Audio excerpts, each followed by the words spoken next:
Let me ask you something honestly. When was the last time that you and your partner actually felt connected? Not coordinated, not efficient, not we survived another day, but truly connected. If you're a parent, like me, chances are it's been a while. And not because you stopped loving each other, but because life got busy, loud, hectic. Somewhere along the way, your relationship became just another thing to manage instead of a place to rest.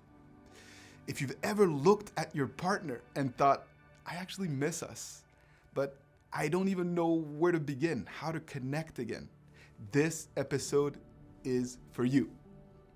Most parents don't fall out of love. They fall into survival mode. Hi, my name is Coach Adrian. I am a marriage and family life coach and educator based in South Florida in the United States.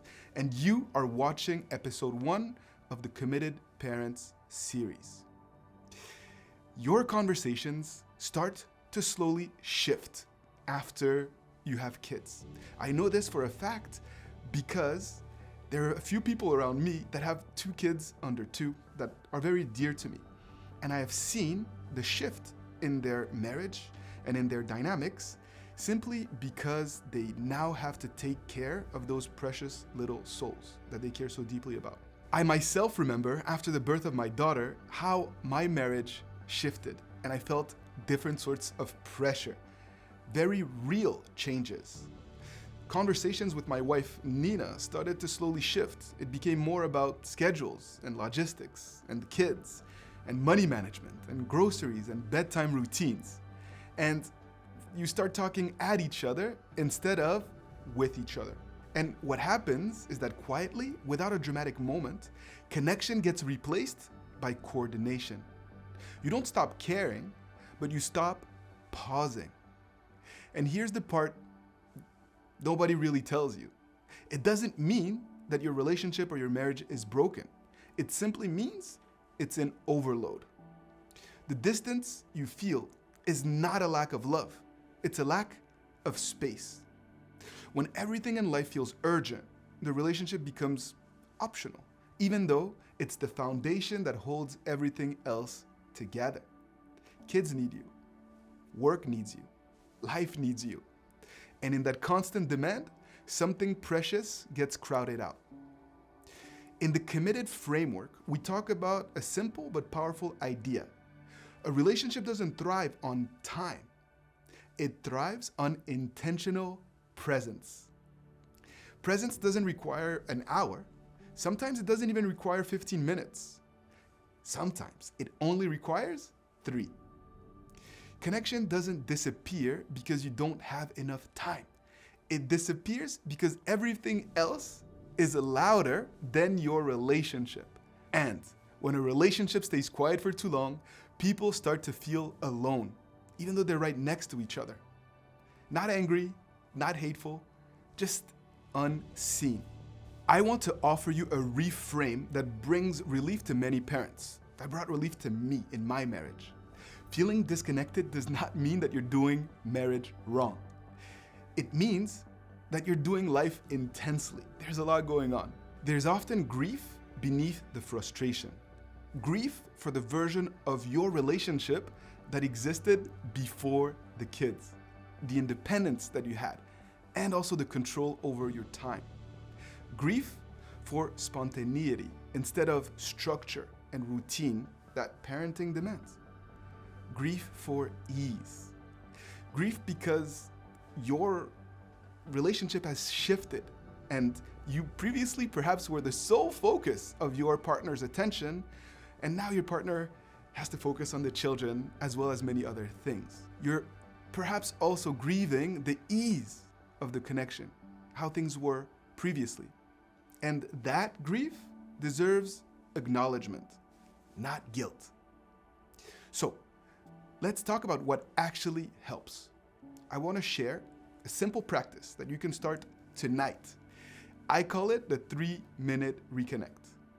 Once a day, no phones, no logistics, no problem solving. just one partner asking the other a single important question. How are you really doing today? And the other answers, not to be fixed, not to be corrected, not to be optimized, just to be heard. 3 minutes. You're not trying to solve the relationship. You're reminding each other that you still exist as people, not just as parents. Most couples don't need more date nights. They need more moments of recognition, real togetherness, not sitting next to each other, scrolling on your phones in bed. Because connection isn't built through grand gestures. It's built through emotional safety.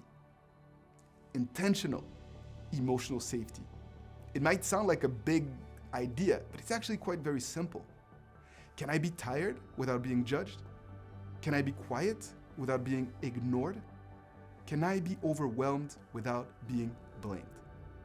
When emotional safety erodes, people don't usually leave, they withdraw. And withdrawal looks like less affection, shorter conversations, more irritation, feeling like roommates instead of partners. This is not a character flaw, it's a nervous system response. When people don't feel safe to land emotionally, they conserve their energy. They protect themselves. They go quiet. I know all about that. And that's why rebuilding connection doesn't start with romance. It starts with safety. Here's another practice that helps restore that safety in small, realistic ways. I call it micro-connection language.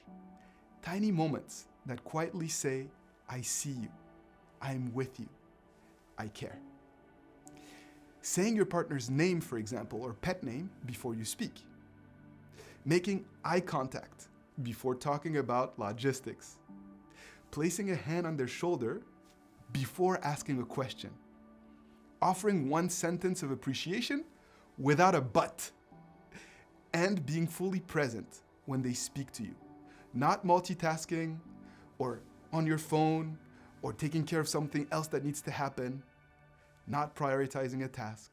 Being fully present. These moments tell your partner's nervous system you are not alone. Over time, that sense of safety rebuilds intimacy. There's a deeper idea there that I also want to explore with you. Marriage, especially in the parenting years, is not about perfection. It's about helping each other become steadier, kinder, more grounded human beings. Not through pressure, not through criticism, but through companionship, true companionship. Two people learning how to walk through life together, even when it's messy, even when it's loud, and even when you're exhausted. Connection is not something you get back to someday in the distant future. It's something you practice inside the daily chaos of life. Here's one final shift that changes everything. Stop measuring your relationship by productivity. Instead, ask gentler questions. Did we feel like a team today? Did we slow down for each other at least once? Did we intentionally seek to repair when we missed the mark? That's what connection looks like now. Not perfect, but present. Please let me know in the comment section what your reflections are once you start to ask yourself these questions, so that we can continue to learn together and from one another. In episode 2 of the Committed Parents series, we're going to talk about something real that quietly erodes connection for many parents. Resentment around chores, labors, and responsibility. Not just who does what, but why it hurts so much. And I know personally, I've been so resentful in regards to household chores. So I'm so excited to explore this with you in greater depths. Because if you've ever felt unseen, overwhelmed, or silently angry like I have, you won't want to miss this. For now, Try the 3-minute reconnect tonight with your significant other. Remember, not to fix everything, just to remember each other. And please, provide me with your feedback or your questions that arise from action. Because ultimately, it's about continuing to learn together. I want to learn from your real life experiences. And remember that no matter what, you are not failing. You're building one moment at a time.